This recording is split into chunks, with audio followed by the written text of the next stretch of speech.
हरे कृष्णा राधे राधे। आज आप सुनेंगे कार्तिक मास महात्म्य का 10वां अध्याय। राजा पृथु बोले, हे ऋषि श्रेष्ठ नारद जी, आपको प्रणाम है। कृपा यह बताने की कृपा कीजिए कि जब भगवान शंकर ने अपने मस्तक से तेज को क्षीर सागर में डाला तो उस समय क्या हुआ। नारद जी बोले कि हे राजन, जब भगवान शंकर ने अपना वह तेज क्षीर सागर में डाल दिया तो उस समय वह शीघ्र ही बालक होकर सागर में संगम पर बैठकर संसार को भय देने वाला रुदन करने लगा। उसके रुदन से संपूर्ण जगत व्याकुल हो उठा, लोकपाल भी व्याकुल हो गए, चराचर चलायमान हो गया। शंकर सुवन के रुदन से संपूर्ण ब्रह्मांड व्याकुल हो गया।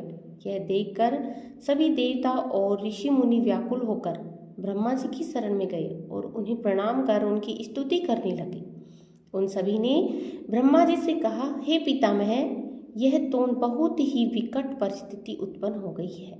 ये महायोगिन, इनको नष्ट कीजिए। देवताओं के मुख से इस प्रकार सुनकर ब्रह्मा जी सत्यलोक से उतरकर उस बालक को देखने के लिए सागर तट पर आए।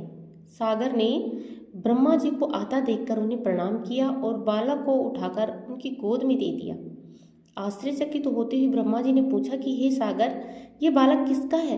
शीघ्रता पूर्वक कहो।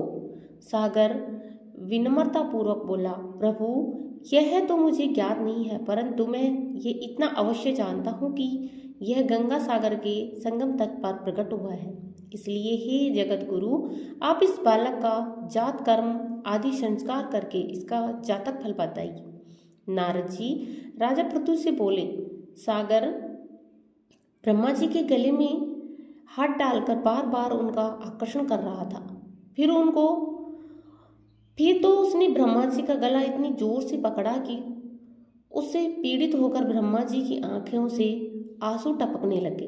ब्रह्मा जी ने अपने दोनों हाथों का जोर लगाकर किसी प्रकार सागर से अपना गला छुड़वाया और सागर से कहा कि हे सागर, सुनो, मैं तुम्हारे इस पुत्र का जातक फल कहता हूँ।